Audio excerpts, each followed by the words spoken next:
Hello, I'm Melissa Samuels, Director of Alumni Programs at the University at Albany Alumni Association. I'm glad you could join us today for our webinar on code switching and its impact in the workplace. Before we get started, I just wanted to mention a couple of housekeeping items. We will be recording this session, and I will be sending you a link in the next few days after we've had a chance to upload the recording. Also, we will be doing Q&A, so probably about the last 15 minutes or so, you'll have an opportunity to share some questions with our presenter today. So if you do have questions for her, please put those in the Q&A and not in the chat. They might get overlooked there. So let's get started. Let me tell you a little bit about our presenter today. CaTyra Polland is CaTyra Polland is the CEO and founder of Love for Words, an editing boutique for writers and authors. She also is a published author, editor, poet, and speaker. CaTyra is the creator of Editors Knows Best, an international writing and editing podcast for literary professionals. She launched Literacy Love, a scholarship for high school students, in 2020. She also founded and hosted Writers Paradise, a forum for writers and authors. So a very busy woman. We're really happy she could be here today. CaTyra, if you'd like to join us, we'd love to get started. Thanks so much, Melissa. Hello, everyone. Thank you for joining, and we will jump right in.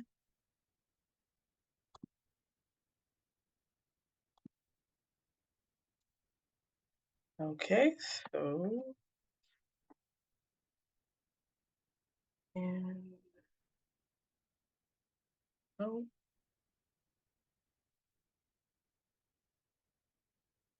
okay, so as Melissa shared, our topic is code switching. So on the screen, you'll see a few definitions. The first one is the general definition that is most widely known. The second is my take on what it means.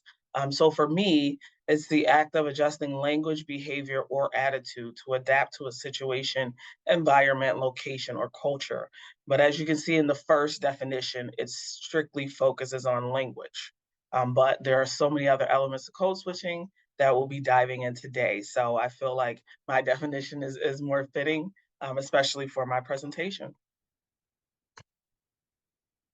So we have our first poll, and Melissa will be sharing that, so be sure to respond. And the question is, do you code switch? So let's see what the answers are.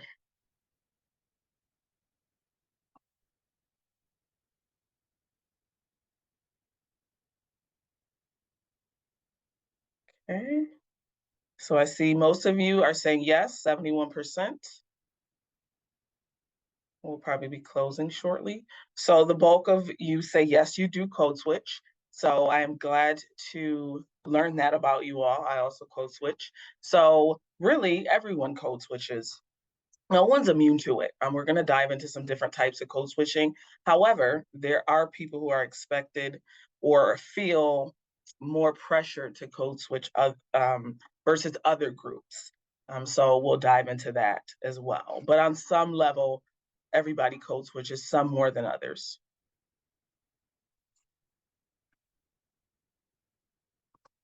Oh. Okay, so we'll jump right into the types of code switching.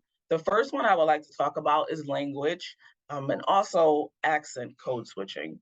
So that typically, let's go back a second. That typically refers to either the accent that you're using, the language that you're using. So you may switch between standard English. If you are part of the Black community, you may choose to use African American vernacular. And of course, different subsets, different cultures have other dialects and languages that they use amongst their own groups. One of the more prevalent languages, I would say, is African American vernacular English. Unfortunately, in larger society, that is often deemed as not acceptable. So if I were to use certain language in a professional setting, I will be judged for that, even though that has no bearing on my level of intelligence. And in fact, is an asset to be able to use that in certain situations. It could certainly be helpful. But again, according to mainstream society, that's not something you should be using in certain settings and not something to be proud of. One of the prime examples I can think of is when the Trayvon Martin case was taking place and his best friend was giving her testimony about what had happened. Her jurors were nothing like her, and they judged her based on how she looked, but also the language she was using. She had a Southern accent. She was, using Ebonics or AAVE, which again, unfortunately, is labeled. So they had a very different perspective of her than perhaps her own group, and of course that impacted how they perceived her and probably somewhat impacted their decisions. So it is a very big deal in a lot of communities. I can only speak for the Black community, whether or not we should be using certain language, and if we make mistakes or say certain things, how others perceive us. So I have some examples here. So you can see on the screen there, this is just an example. Some of us use y'all and finna. That doesn't mean that we're any less intelligent. It doesn't mean that we don't understand the conversation. It's just a preference in language. I have a master's. Sometimes I use y'all and finna. The code switching component comes with that. I'm less likely to use that in a work setting, but if I chose to, that doesn't necessarily give my colleagues the right to think less of me. So it's really just, a colloquial use, and it doesn't mean that, that group of people is lacking anything or inferior, but we still battle that in our mainstream society. So for those of you maybe who aren't a part of the culture, if you hear somebody using that language, just think twice about what your perception is and whether or not you're judging them with a negative lens because it's not standard English. And by standard English, I'm referring to American English, what we typically hear in most of mainstream society. It was deemed appropriate. So that's one example when it comes to language, code switching there. Another thing I would say specifically in the Black community is there are ways that we would say things in general, and then there's, for lack of a better term, a Black way to say things. So there's an example here on the screen. I just heard the most professional version of "I said what I said." So for those of you who are listening, who are closely related to or a part of the Black community, you know what that means. And then for those of you who aren't, so the person said, "I maintain my thoughts on the matter." Same idea, same message, basically end of discussion. I'm not changing my mind, and that's the end of it. But again, I said what I said, or I maintain my thoughts on the matter. In mainstream society, the latter would be preferred because that's more professional.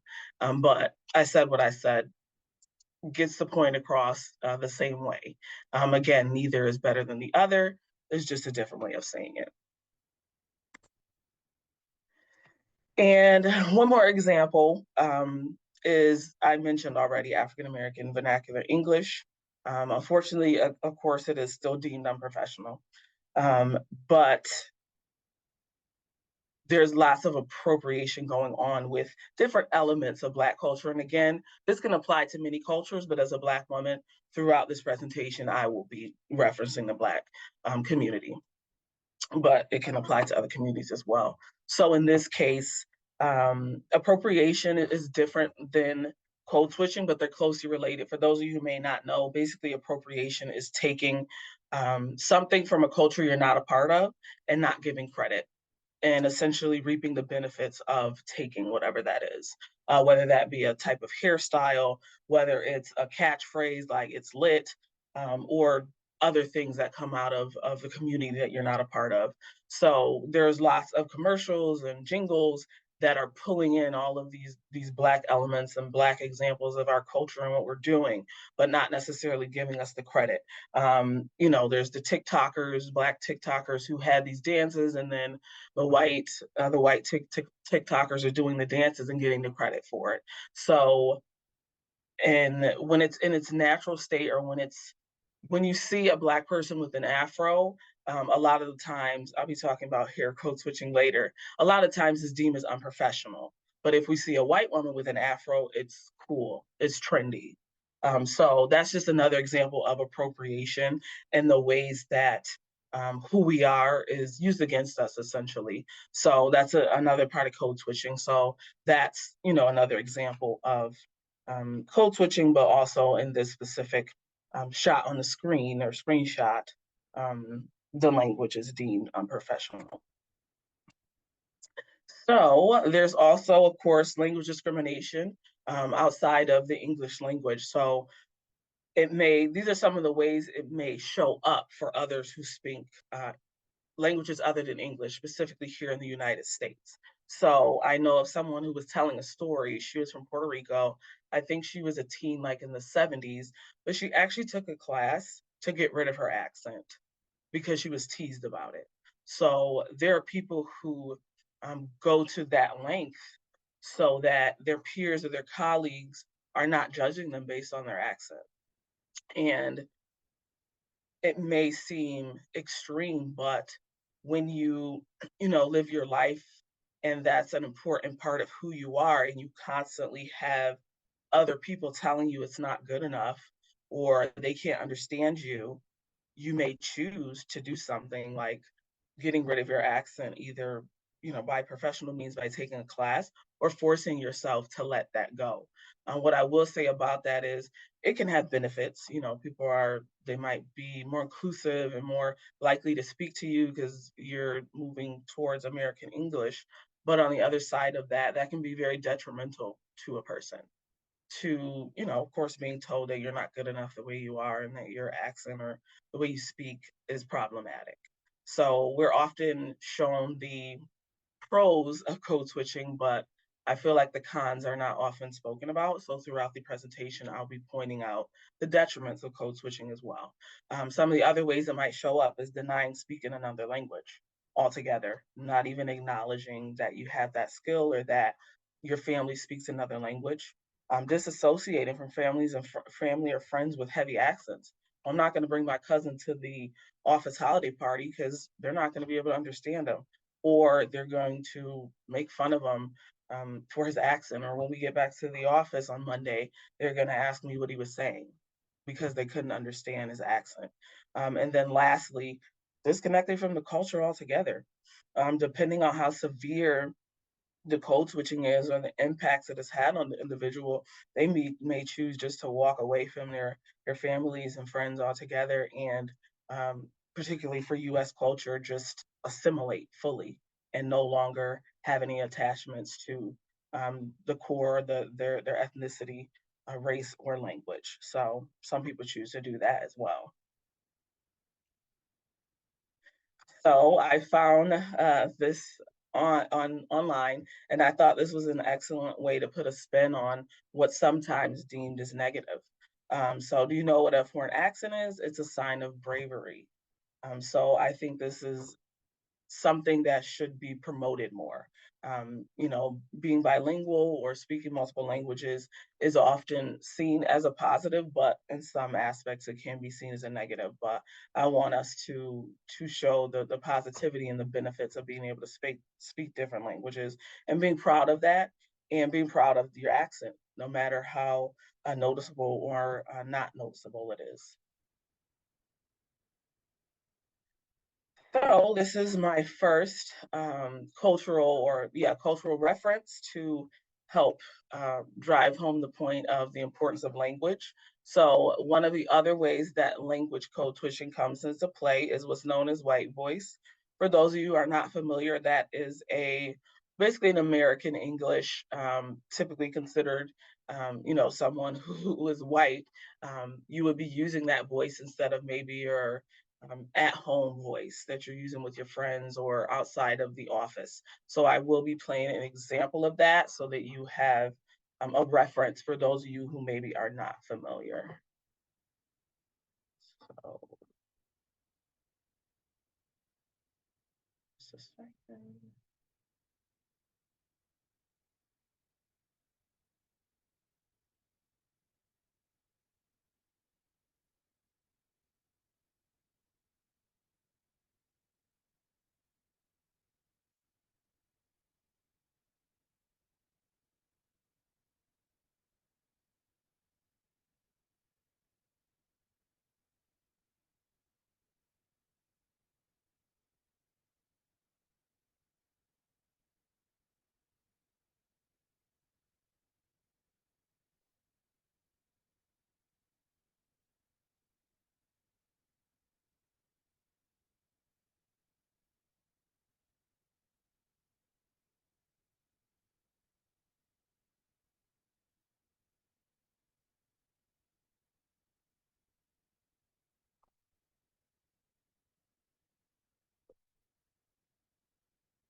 Kyra, we're not actually seeing the video. What we're seeing is a Word document that you have with the links.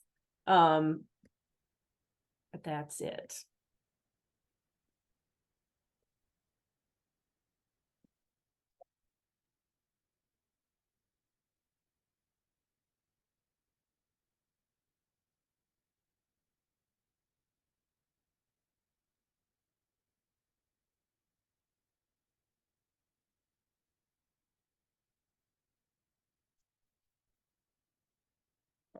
I'm just going to stay online so I can let you know what we're seeing. Okay. So Just right a now I'm second. just seeing you and me. Okay. Just a second. Yep. I'm going to try again, and if not, we'll move on. Mhm. Like I said, we could see the Word doc. It looked like you just had to click on the link from there, but hard to know. Mhm.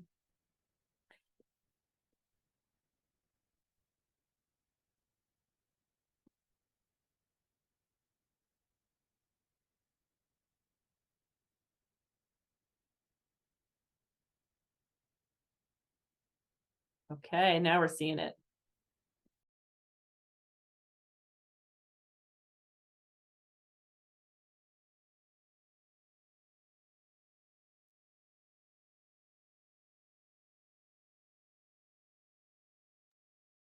Don't appear to have any volume, however.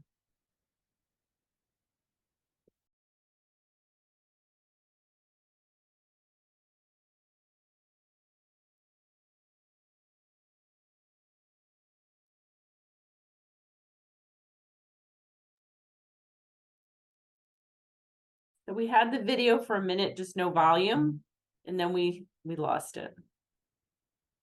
Okay, I will drop the link in the chat. Sorry about that. So let me just reshare the presentation. We'll move on. I do have a few other audio and video, and I'll just drop those links for you, and you can take a look at those a little bit later. It's hoping that worked. So the clip for sorry to bother you was basically there are two gentlemen who work in a call center, both Black, and one of the gentlemen who's been working there for a while was giving advice to another Black younger employee to use the white voice on the phone, which implies that he will get better sales if he's using that voice. So that's what that video is. And again, I'll drop that. So that just gives you a real, example that you can see, to know it happens. And, it's something that a lot of people do at work. They want to be accepted. Again, they don't want to be judged. They want to be taken seriously. And we've been taught that American English is the way to do that. So there are lots of people who do. It can be uncomfortable at times. And again, it can feel, some people don't feel authentic doing it. But again, we've learned that there's benefits to that. So there are a lot of people who do it even though they don't like to. It doesn't feel good, but understand that it can come with the territory. So I just wanted to also share that type of language code switching as well. So, okay, let's go next. Okay, so the next type of code switching I'll mention briefly is environment code switching. This is the one I feel like everyone does at some point or another. So the way that you're going to talk, dress, behave at a bar or a restaurant with friends or in a social setting will more than likely be very different than one when you're at work with your colleagues, with your coworkers, when you are interacting with higher ups, managers, etc. So this one, again, this one is across the board. I feel like all, races, ethnicities across the globe, people would be more familiar with this one versus some of the other more intricate types of code switching. So just wanted to mention that one briefly. That one's pretty high level. And the next one, which is also very common, is appearance. So typically we dress up a little better when we go into the office versus if we're working from home. If you are going to, be presenting at work. If you have a presentation that morning, you'll probably wear something a little nicer, maybe more on the business professional versus business casual. If you're going to a conference versus, if you either work in a cubicle or your job is not public facing, or again, you work from home, or days that you're hybrid versus days you're in the office. So this one, again, is another one that's really across the board. And I feel that most people can admit that they've done this at least once in their life. And one of the cultural examples here is, for those of you who have seen Miss Congeniality, is right here on the screen. So she was a detective who went undercover in a pageant. So you can see she's in her uniform. That's what she usually looks like. But in order for her to be successful and actually fit in and not blow her cover, she had to transition into looking like a model, like those that she was going to be amongst. So that's an example of appearance code switching there, a lighthearted example.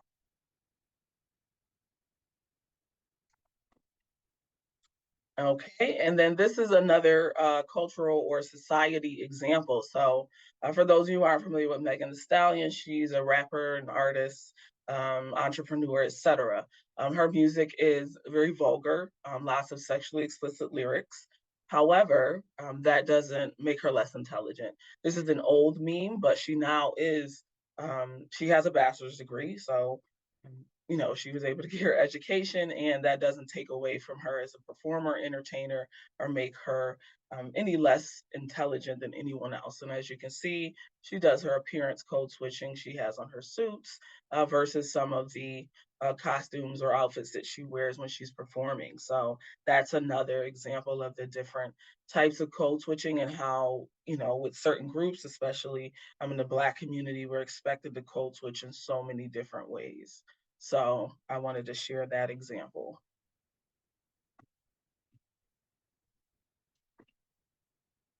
And then we'll move into some of the culture or cultural code switching, which this one will be specific again to the Black community, but it can apply across different ethnicities, groups, etc.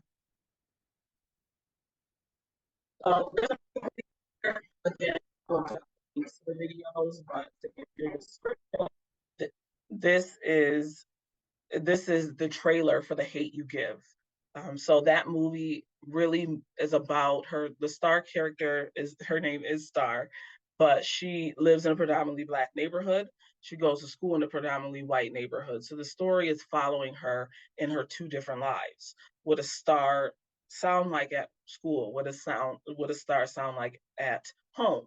What does she wear in those places? How does she interact? One of the examples she gave in the trailer is when she's at school, she doesn't give anybody the reason to call her ghetto. So she doesn't express anger even when she is upset, because she doesn't want her teachers, her classmates, etc., to label her as Star, the Black ghetto girl, which happens. Unfortunately, there is a stereotype of the angry Black woman, the angry Black girl, and when you show anger, that label is attached to you. So she talks about what her experience has been like. And another important piece of the code switching is that it's not just in adulthood. For certain groups of people, it starts in childhood. And I have another example later of the severity that it could have. It's a video. I'll drop the link for you to take a look. But that was the example here from The Hate U Give about, living essentially in two different worlds and how to deal with that transition, how exhausting that can be, to be expected to do that or feel pressure to do that. So that was another cultural reference from this movie that came out in 2016. And it's based on a book by Angie Thomas, for those of you who are interested. I have another video here. This one was Tabitha Brown, and she was talking about her experience code switching for so long and how taxing it was for her. And she's also talking about how free she feels now that she's no longer doing that. So she's no longer straightening her hair and, wearing suits and doing all these things she felt she had to do to fit in.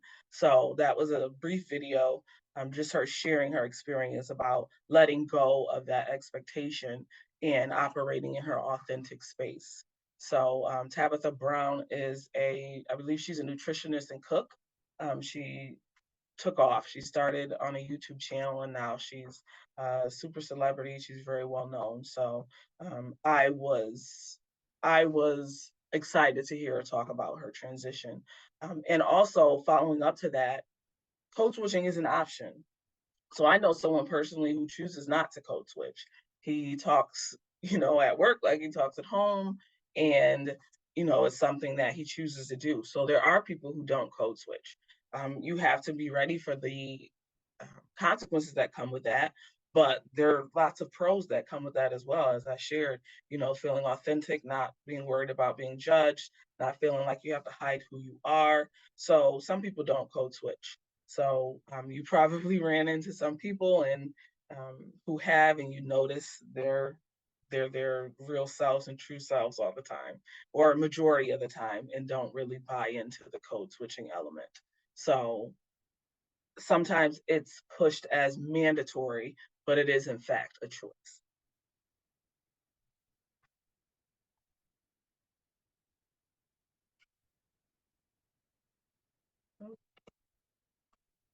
All right, so another cultural code switching type is what I would say is name code switching. So for someone like myself with a name like CaTyra, there are a lot of times where I introduce myself and people will follow up asking me if I have a nickname. And while that might seem lighthearted, if you're living your life and every time you tell somebody your name, they're asking to address you as something else, that can be very detrimental. I don't give a nickname. My name is 3 syllables, so I feel like, most people should be able to pronounce it. But there are other people who do have nicknames because they get sick of people messing up their name. They just get sick of that. So they end up choosing another name that's easier, that's more Americanized. But again, we have to take a look at the cons to that.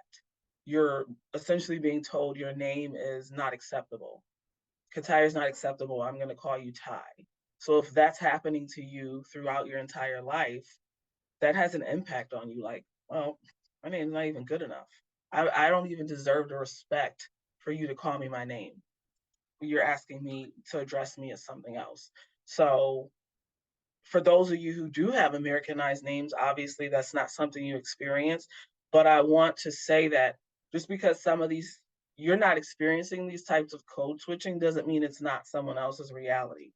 So the next time someone introduces themselves to you and it's a name that's not Americanized, think about, well, maybe I shouldn't ask them for a nickname. How would I feel if every time I introduced myself, somebody was asking to call me something else? So I want you to be sensitive to that. And again, these are not things that we're taught.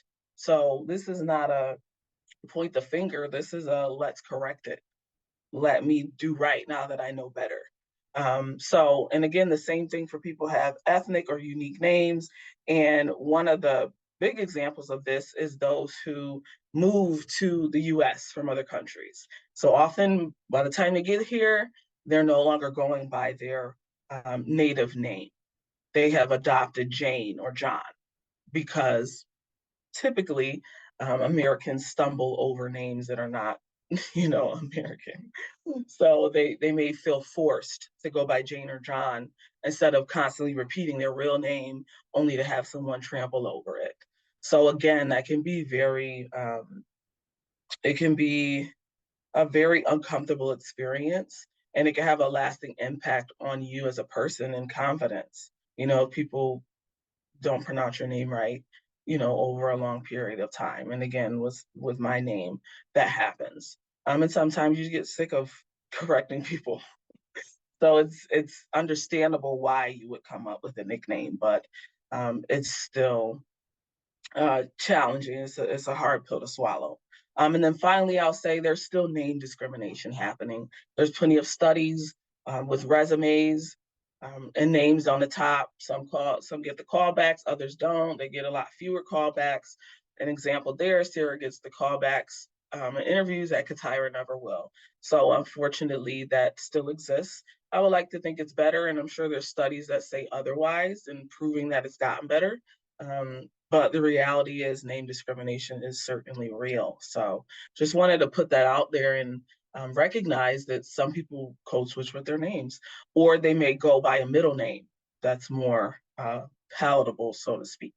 So that definitely happens. So another type of code switching we move into has to do with hair, and this was known as texturism. So as you can see on the screen, it's really discrimination for people who have coily or curlier hair that is not straight or wavy. Straight or wavy is considered professional, supposedly. It's also considered more beautiful, and of course that is tied to Eurocentric beauty standards. And yeah, I'll get more into that, but that's another type of code switching. So there are lots of people who, will wear wigs or other types of styles, as opposed to wearing their natural hair, as you can see in the photo of the woman. So that's her natural state of hair. But some people will flat iron their hair.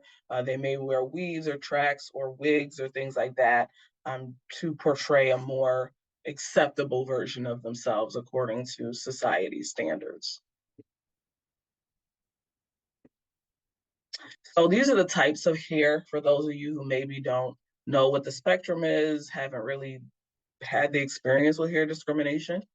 So the first and second row are typically accepted. The bottom row, it is what's considered unprofessional. When it's got more volume, it's got a lot more curls and kinks. So that's typically not considered professional, considered unkempt, considered unattractive, etc. So that's definitely still an issue that we're dealing with today. And this is just another chart, same thing, just showing you the different types of hair. I did have some video and audio, we'll drop the links. But going back, I just want to say, just like, someone expecting you to give them a nickname instead of your real name, someone expecting you to speak standard English instead of African American vernacular English, if someone's expecting you to straighten your hair instead of wearing it, and it's, how it naturally comes from your head, again, that's just another chip at your self-esteem, another chip at who you are, and another hiding mechanism, so to speak, where you're not able to be your full true self without the judgment of other people.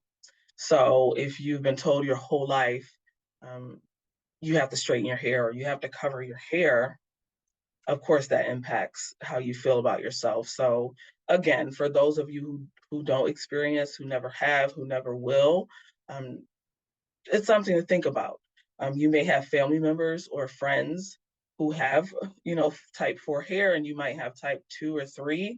So when you see them come in with their, beginning of the month, they may have straight hair. They may have flat iron their hair. They may have been wearing a wig. That doesn't mean at the end of the month, a lot of the times the response is, did you cut your hair?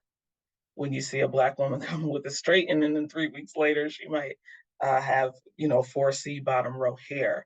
Think about asking her that question, because maybe she just washed it and you're seeing her natural curls for the first time. So try to keep that in mind. And there's nothing wrong with curiosity.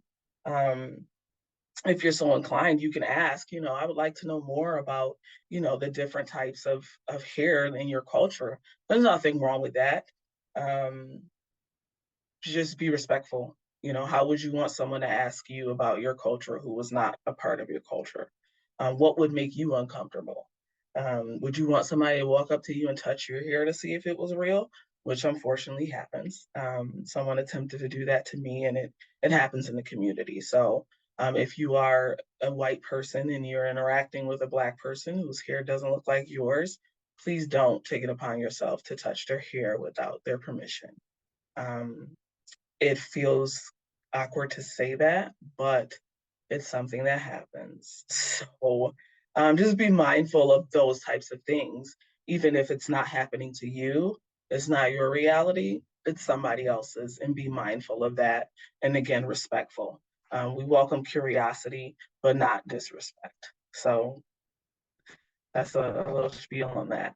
For those of you who know Anita Baker, she is an R&B legend. She's still performing today. I know she was on the circuit in Vegas like a year or two ago.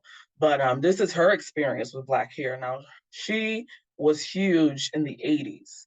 Of course, she's still a legend and people still love her. But at the time, she had to do her own hair, as you can see on the screen. They wanted her to wear wigs, they wanted her to wear weaves, and they told her her hair wasn't professional or glamorous enough. And we're still facing this type of hair discrimination today. And this was back in the 80s. So it's very real, and I'm sure it didn't feel good to her. So if you encounter someone who has type 4 hair, if you don't have a compliment, you can keep it to yourself. You shouldn't be making negative comments about their hair, such as is unprofessional or it's unkempt. That's something you should keep to yourself if that's the opinion that you have. But yes, so this is another example of hair code switching and hair discrimination and the impact that it has. And I wanted to share this example specifically because she was a huge star, and she had lots to do, rehearsals and tours and radio, etc. But because she couldn't find a professional who was willing to do her hair, not only is she a superstar, she has to take time away from her talent, from her tours, from her whatever she has going on in her life to do her hair, versus people were able to have stylists to do that for them. So that's just another example of that. This is a video here. This is from this year. The student was expelled from a school in Texas. I don't know if you can see the picture on the screen, but again, I'll drop a link to YouTube. You can take a look at it. So basically, he was suspended for the type of hairstyle that he had, which was dreads. So this was 2023. So again, this is not in the past. It's definitely present. So we'll move on from that. And then I had some audio.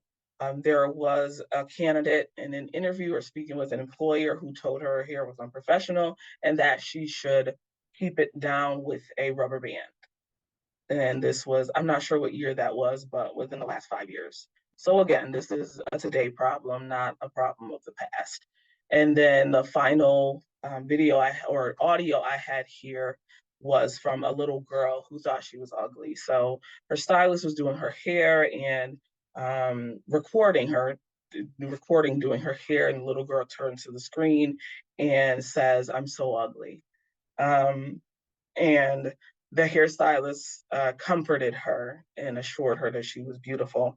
The little girl had dreads, and it just again shows that the code switching and the pressures of assimilation are not just happening to adults, that it starts very young and the impact is very real. So that was audio, and I can drop that link as well. Okay. So we have another poll. That was a lot, so hopefully you were able to remember a few of those types of code switching. So the poll is, how do you code switch? So I talked about language, appearance and clothes, environment, culture, and hair. I'm not sure if there's a way you can choose more than one, hopefully. So language, appearance and clothes, culture, hair. So language is number one. Well, appearance and clothes is number one. Language is a close second.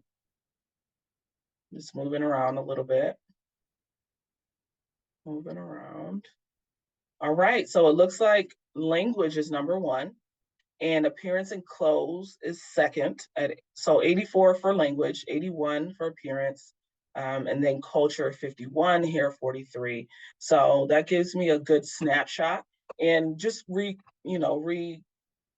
it confirms that language is one of the main ways we code switch, and that one is pretty much across the board for everyone, as is appearance and clothes. Culture here definitely applies to different groups and not others. So thank you all for sharing that. I'm appreciative to know how you all are code switching. And I would say I code switch in majority of those.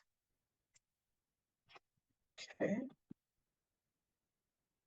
All right. So I touched on some of this earlier, and I know we're getting to the final couple minutes, but some of the alleged pros or actual pros, however you perceive that, being accepted or fitting in, being liked, promotions, friends, people are excited to be around you or hang out with you. They think highly of you. If you're using American English, if you're, etc., you have straight hair, all of the things I've touched on.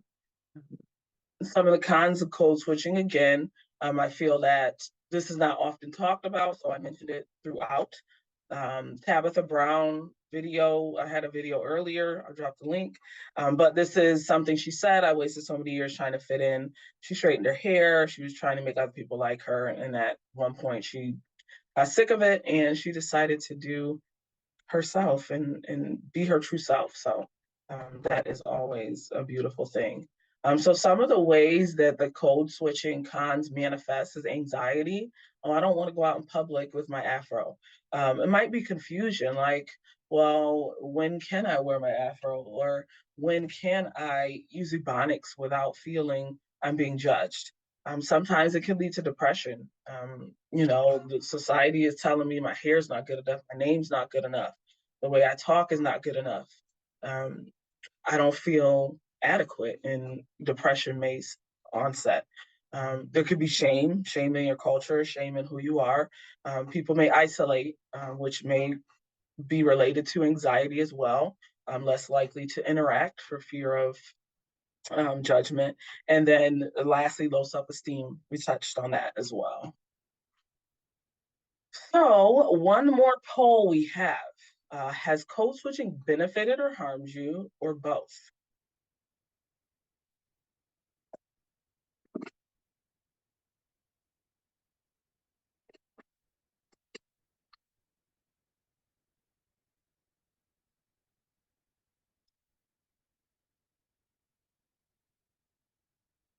Okay, both is in the lead right now.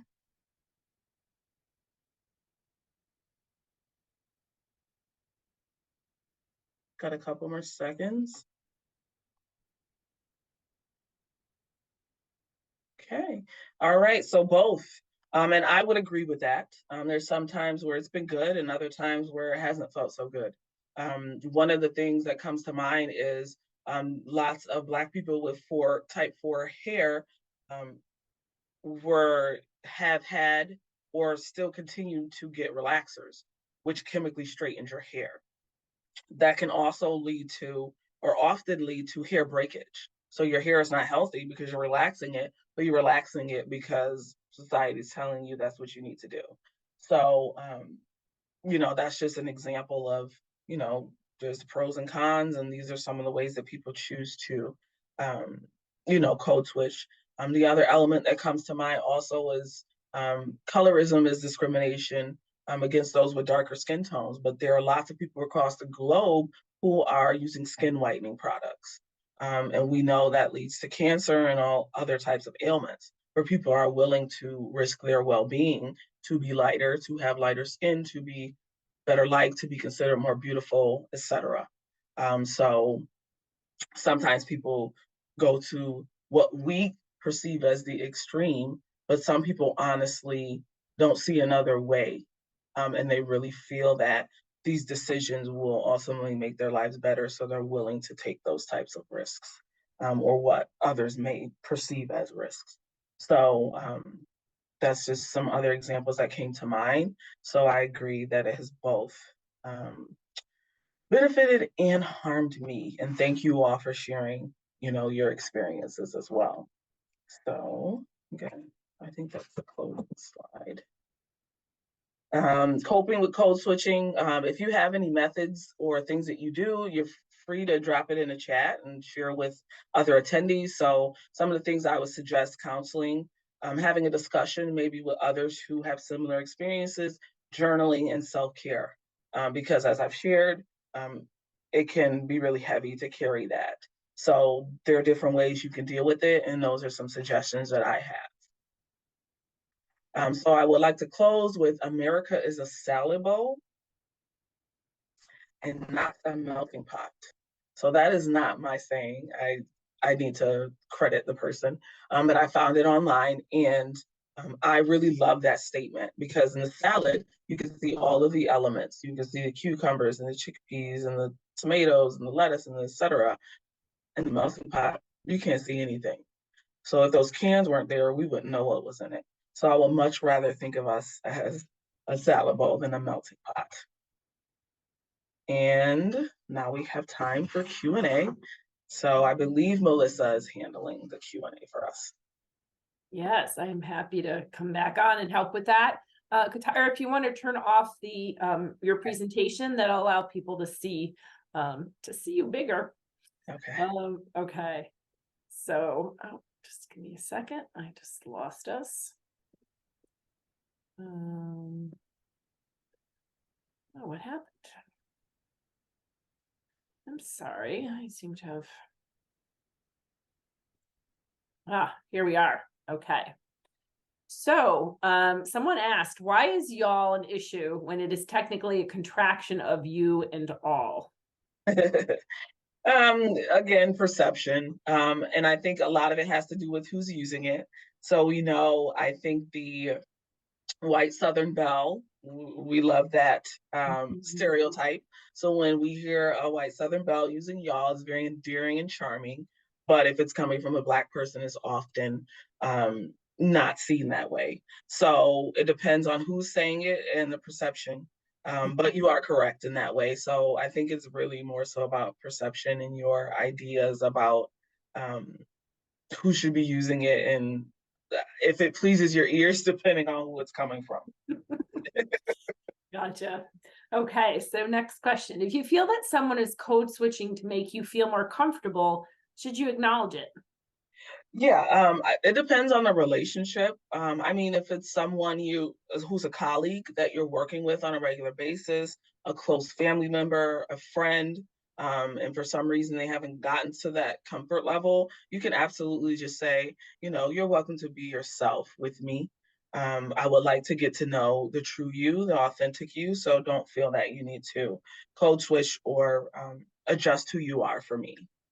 And hopefully they receive that well. So yes, depending on your the type of relationship, you're welcome to bring it up. Okay. All right, Jennifer asks, what's the difference between appropriation and assimilation?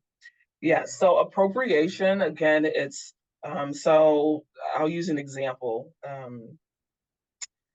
If I wear cornrows, as a Black woman, we have a long history of that from Africa to now, and that's just something a part of our culture. So I'm wearing cornrows because that's a part of my culture. Um, if a if a white woman, so if I'm getting backlash because I'm wearing cornrows, that's not professional. You can't wear your hair like that to work. If a white colleague wears the same cornrows that I have and she's getting praised, oh, those are really nice. That looks really good. It's very trendy. I want to try that. That's cool. So that's really what appropriation is, taking something from another group and pretending like the other group doesn't exist. Or when the other group is doing what comes natural to them, that's bad.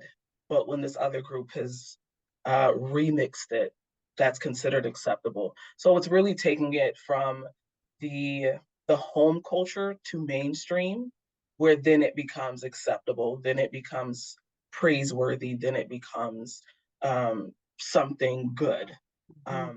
Assimilation is, I'm a Black woman who loves to wear cornrows, but I work in a corporate office, so I'm going to stop wearing cornrows because I want to fit in with my counterparts, with my colleagues. And I know if I walk into this office with my cornrows, that could jeopardize my chance of a promotion, being liked, being accepted.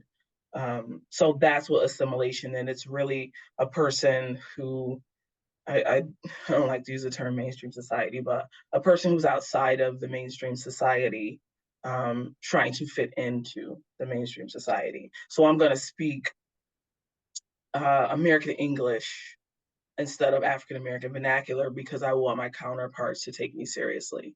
So that's assimilation. So a lot of times people describe the appropriation as stealing, whereas the assimilation is fitting in. Yeah, I think that's a quick and good way to describe that. That makes a lot of sense. Michael asks, can you talk about generational differences about being comfortable with code switching or not? I think maybe younger folks feel more free to be themselves. For sure. I definitely agree with that. And we've seen lots of changes, about what's acceptable, what is not acceptable. So you may very well be a part of a family, where the grandparents don't like what the grandchildren are doing and vice versa. So I do feel like it is also generational, and it varies by age as well. And I do agree that the younger generation is more open. There are lots of things that have changed with laws and different things like that. I can't really think of a specific example in this case, but you are right, Michael, in that it does vary based on which generation you're in. And I agree. There are some things that I'm a millennial, so there's things that I see the Gen Zers, I think it's Generation Z, doing that I don't necessarily do. So sometimes it's not even culture. Sometimes it's just we're 30 years apart. This is what I've learned. And and what comes to mind for me is like, the baby boomers stayed in their jobs for 60 years. Millennials probably don't make it 6 months. Not only because we've been taught differently, because the world has changed. Businesses haven't been as successful. So a lot of times the businesses, has gone away. So you can't keep a job if the business is gone. But also, just learning about validation and also doing what makes you happy. So like my mom's like, well, I don't like my job, but I have to have a way to pay the bills, where I'm like, hey, I don't like this job. I need to move on. I'm a millennial. I'm not gonna stick around just for the paycheck. So yes, Michael, you are correct. There's code switching varies based on generations. Yeah. All right. So we have another question. How do you manage when folks think how you talk means you're not as smart? Do you address it? So I will say for me, it's not very common. I've actually been told that I sound white. So I haven't necessarily had people judge me in that way. A lot of I don't know how to really describe it. There are people who have more, I don't know the appropriate term to describe it, but when you do take a look at the white voice video, hopefully that gives you a better background. So the way that I speak, I've never really had anyone make an assumption that I wasn't intelligent. Also, I have a master's degree, so that plays a role as well. I guess I don't know how to successfully answer your question, but I haven't personally experienced that. For those of you who have, what I would say is you can, politely point out, I'm able to speak these different languages, which shows that I am actually, quite intelligent, that I can transition between these different environments and different conversations. And it comes in handy. There are times where African American vernacular English is very much necessary. And if you walk into the space with your standard English, you're going to have an issue. So I would just share that there are benefits to me having this skill. It's not taught as a skill versus like if you know Spanish. When people say Ebonics, they're like, there's no place for that. There absolutely is. So I would just encourage you to say, these are the benefits of me being able to use African American vernacular English, or these are the things that are good, make me feel good about it, or this is why I'm proud of it. We come from a people who, were killed for learning how to read and write. So we really had no other option but to create other ways to communicate with each other. So, I mean, you don't have to get that deep, but that's, the fact of the matter. So I would just take pride and tell people, hey, I don't, it's unfortunate that you don't see the value, but here's the value add for this type of language or this type of talk. Right. Okay. Todd would like to know, I'm not familiar with the term FINA. Can you educate me? And what's your opinion on asking someone about the origin of their accent? Okay, so finna is I'm finna go to the store. That basically means I'm about to go to the store. I'm finna make something to eat. I'm about to cook. I'm about to make dinner. I'm finna call my friend. I'm gonna call my friend on the phone.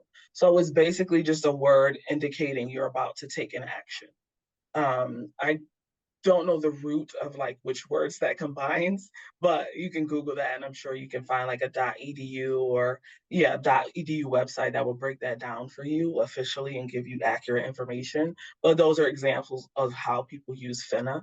What was the other question? He wanted to know, I just erased the question. Oh, sugar. What was it? If you're still here, if you could Yes, remind please us the post question. it back and we'll answer the rest of the question. Oh, asking the origins of Oh, an asking the origin of the accent. Yes. I mean, I think it's as simple as um I mean, you could ask, are you a native?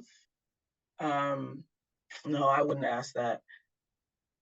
I mean, it's as simple as asking where are you from. However, it can be challenging, especially if you're speaking to someone who is racially or ethnically has racial or ethnic ambiguity. So you may not know what their race is.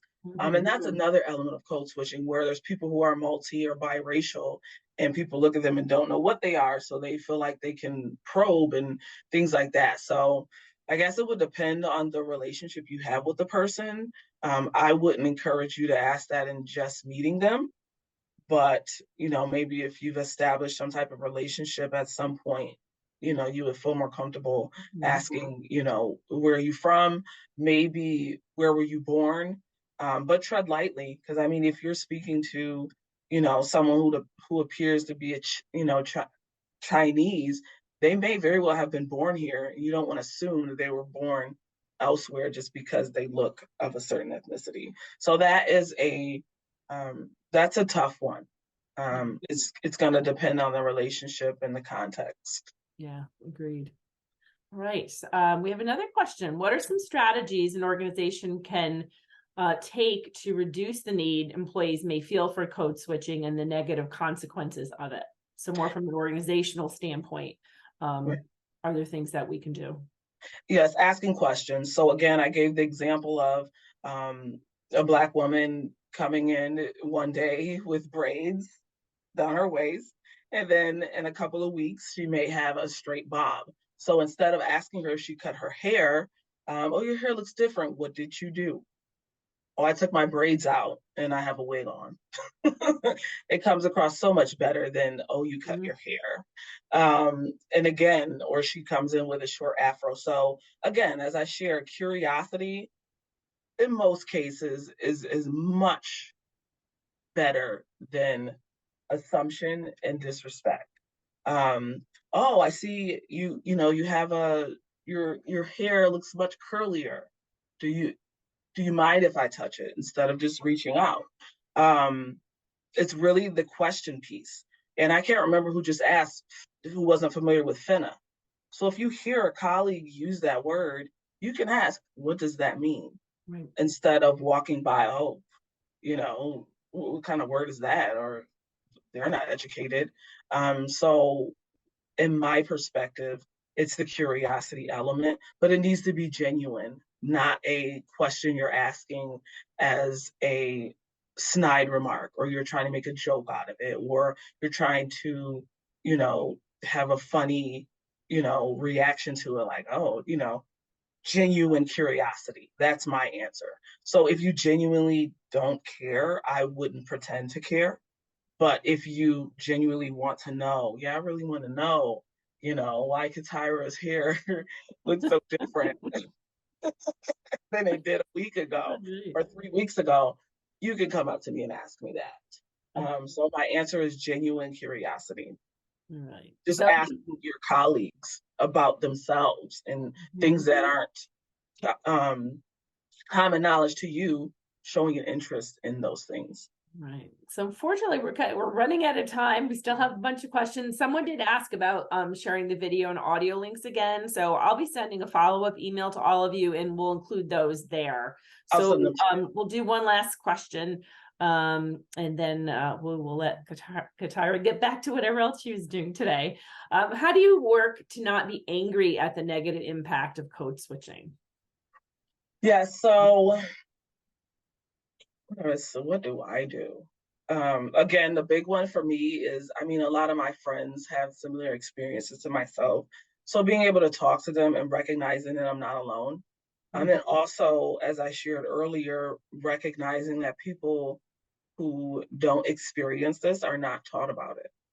So unless you come to a code switching workshop or you have a racially mixed family or a racially mixed neighborhood and you are proactive about diving into these issues, they're not a part of your everyday life.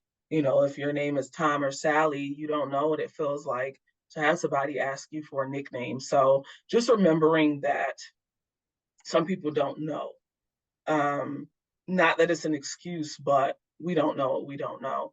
And again, just connecting with people who can relate to me and giving me the support that I need and reassuring me that, you know, I'm not alone and that I can get through it. And I have a choice in the matter, whatever that choice may be. So that's what I would say. I mean, I would highly recommend connecting to those who can relate to you. I know someone put in the remarks journaling. I mean, there's different ways. Whatever makes you feel good can help you feel better about that situation. Exercising, you know, there's lots of healthy ways you can do that, but it's really about making yourself feel better in a healthy and productive way, whatever way that looks for you. There's no right or wrong answer. It's going to vary by person. Okay. Well, thank you all for joining us. And of course, CaTyra, thank you so much for coming and sharing your expertise in this area. It's a really important topic, and I'm glad we were able to address it today. A lot of great takeaways. I hope all of you felt the same. I hope you'll join us for another career webinar with us sometime. But again, really, thank you so much. I hope everybody has a great afternoon. Thank you all.